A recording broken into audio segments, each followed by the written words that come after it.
everyone, I'm Olivia, and today we're going to be talking about how the Bible is personal to us. And we're going to be reading in Luke 12 and Luke 19. Here's our feature presentation.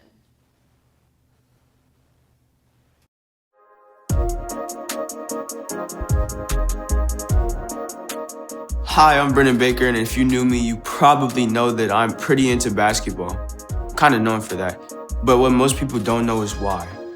I love basketball because it teaches me how to be a better teammate. When somebody talks about basketball like it's stupid or like it doesn't matter, it bugs me because basketball is way more than putting a ball into a hoop. Most people think I'm crazy, but the truth is, basketball is way more than a sport to me. That's why I'm constantly talking about it, because you can't really know me unless you know what matters to me. It's not just a sport, it's personal.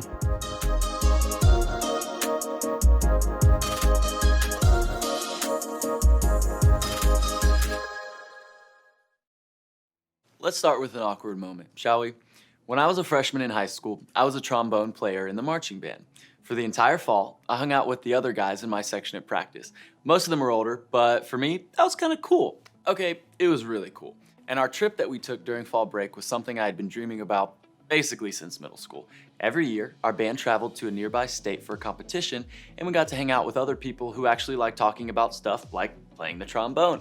On the first night of the competition, we were at the stadium, and I was hanging out with some guys near the snacks, and this girl from another school in our district was talking to us. Okay, to be fair, she was talking to my buddy Jason. He was like the lead guy, way older and way cooler than me. And being the type of stand-up guy that he was, Jason turned to introduce her to everyone in the group. He said, "Hey, this is Darius, this is Kyle, this is Holden," and this guy, he got to me. He paused with an awkward look on his face and said, "I'm sorry, man, what's your name again?" Ouch, I know. It was definitely the perfect time to play the sad trombone noise. Of course, it was my turn to respond, so I tried to be cool. But in that 5 seconds, it became clear to me that we weren't as good of friends as I thought we were. I mean, I didn't talk much in the group, but I hung out with those guys all the time. I was literally in his section. We had sat on the bus to the competition for hours, and he didn't even know my name. Have you ever been there? Like, where you thought you were tight with somebody and you figured out your friendship or your relationship wasn't as deep as you thought it was? It's not a great feeling because deep down, I think we all live with this expectation. Relationships shouldn't be fake. They shouldn't be shallow, and they shouldn't make you feel like you could spend a huge amount of time with someone and then easily be forgotten. Regardless of whether or not you're a really social person, I think we'd all agree that when it comes to our relationships with our friends or the people we spend a lot of time with, we want real ones, not fake ones, right? I don't want fake friends, friends who feel like they have to pretend around me, who don't care as much as they act like they do, or who don't even really know me. Whether it's the people you hang out with from the band, your teammates, the people you have a group chat with, we all want more than that. In a word, we want our relationships to be personal.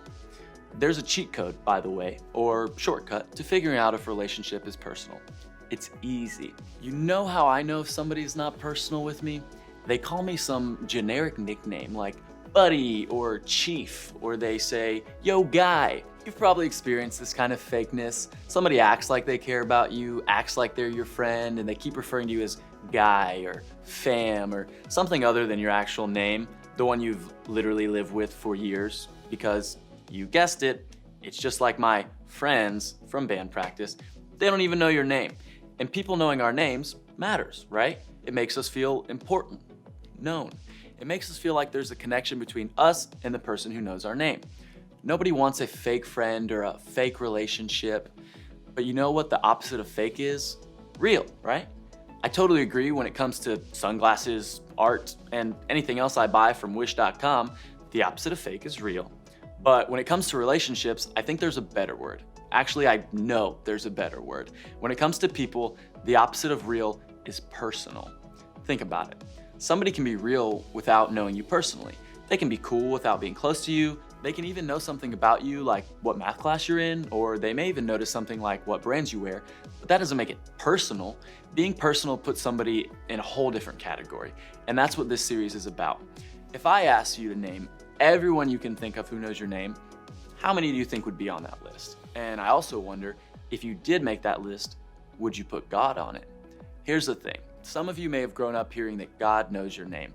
And there are a bunch of examples in the Bible about how God knows us that closely, like when Jesus says this, "Indeed, the very hairs of our head are numbered." That's getting pretty personal. While we all might think it's a little strange to know how many hairs are on our heads, some of us struggle with the idea of God really knowing us.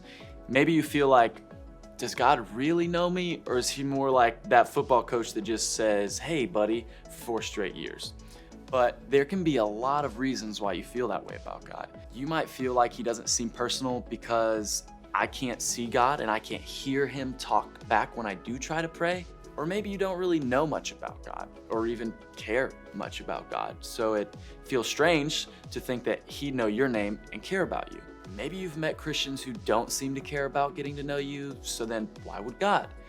Maybe you think he doesn't seem personal because if he's real, if he's just so big, if he created everything, then what makes us so important that he would know us personally and individually? I mean, let's pretend that we all believe in a God who created everything. Are we to believe that a God that created this knows my name? While I think these are actually some real and understandable reasons, I believe that he does. I believe that he cares for me and for you.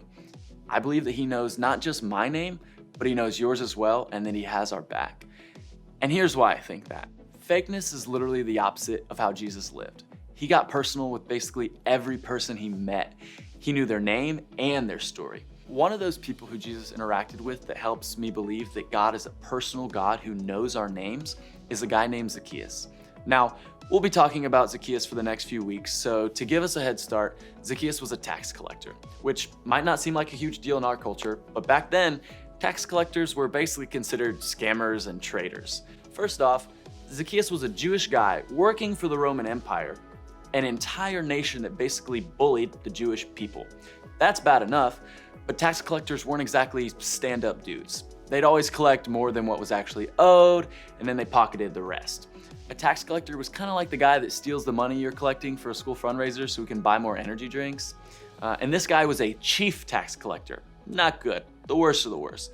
So at this point in Jesus' life, he had gone from being a casual carpenter's son to being a big deal. He was known for all these miracles he performed and powerful messages he'd given. By this point, basically everywhere he went, crowds would gather and try to get a glimpse of this Rabbi Jesus who was healing people. That's what happened when he was passing through the town of Jericho on his way to Jerusalem, and he met this guy named Zacchaeus.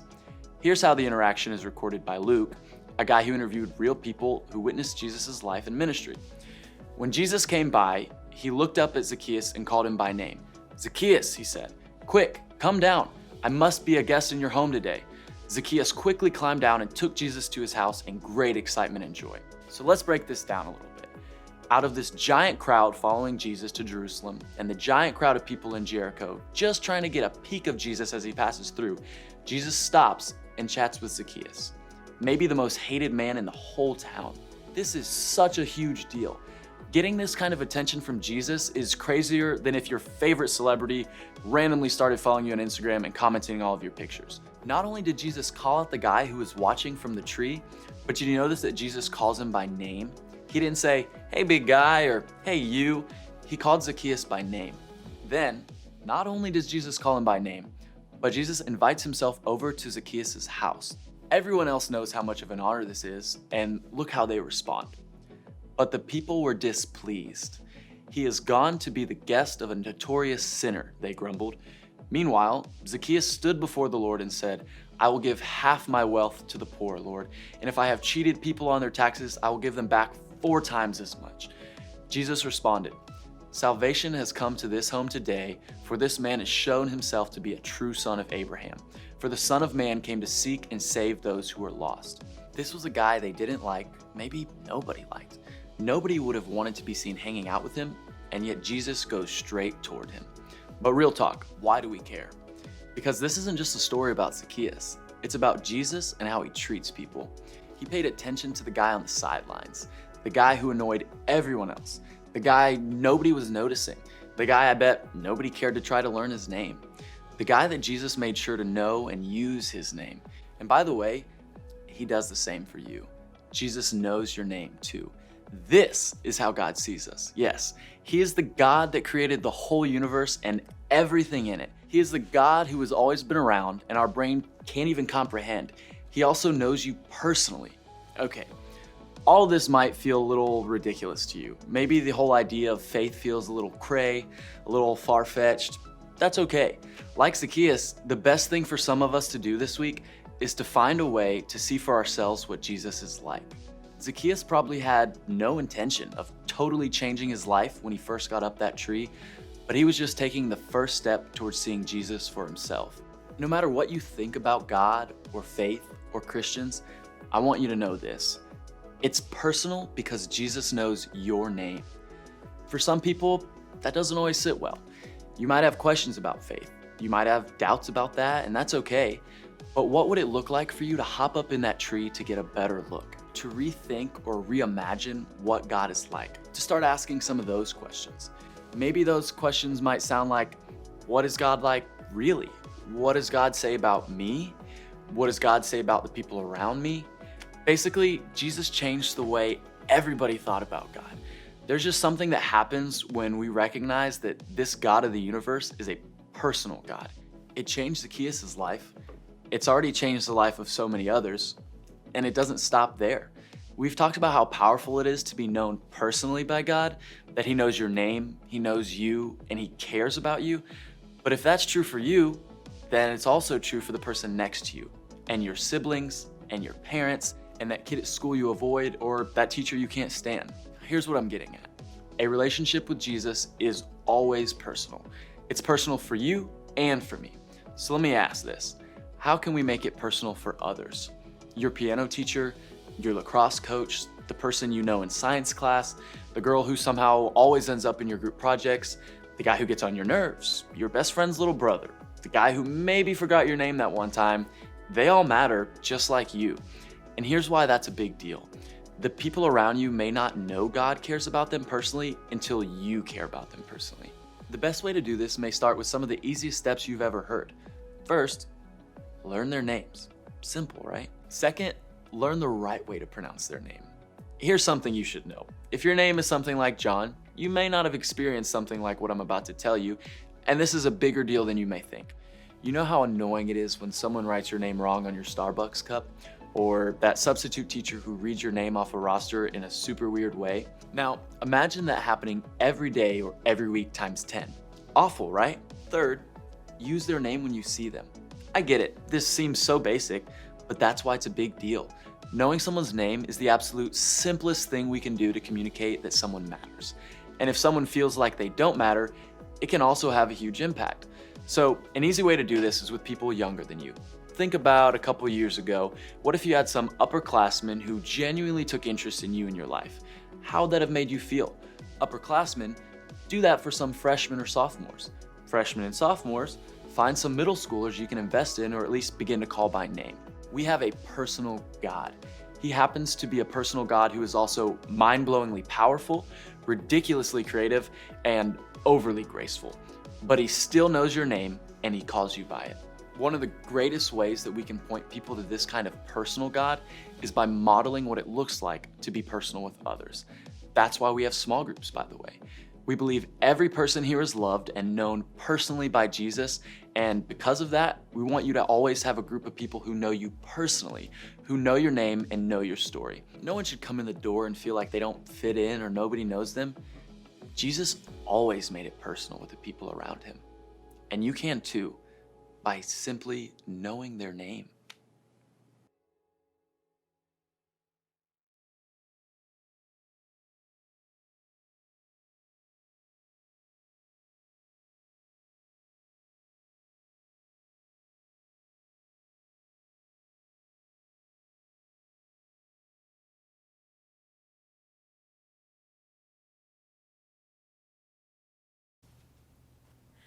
Welcome back. We all have friends and family. These are very important relationships to us. We want this connection to be real and personal. You may have heard growing up that God knows your name. This makes that relationship with Him very personal. Now we're going to read Luke 12:7a to see how personal it gets. Indeed, the very hairs of your head are all numbered. Wow. Now, you might be thinking, that's pretty strange to know about us, because most of us struggle with the concept that God really knows us. Jesus was never fake to anyone. In this story, we are talking about Zacchaeus. He was a tax collector and a Jewish man.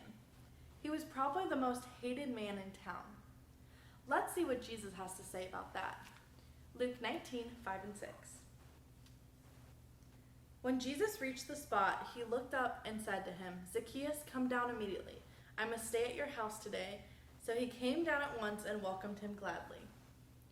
We treasure this moment because this is how Jesus treated people. He knew their name, and he knows your name. Zacchaeus probably had no intention of changing, but Jesus changed everyone's opinion of God. God cares for everyone. Everyone around you, who you love, who you hate, who you don't know. This week is a challenge for you. Show God's love to someone by learning their name, saying it correctly, and using it whenever you see them.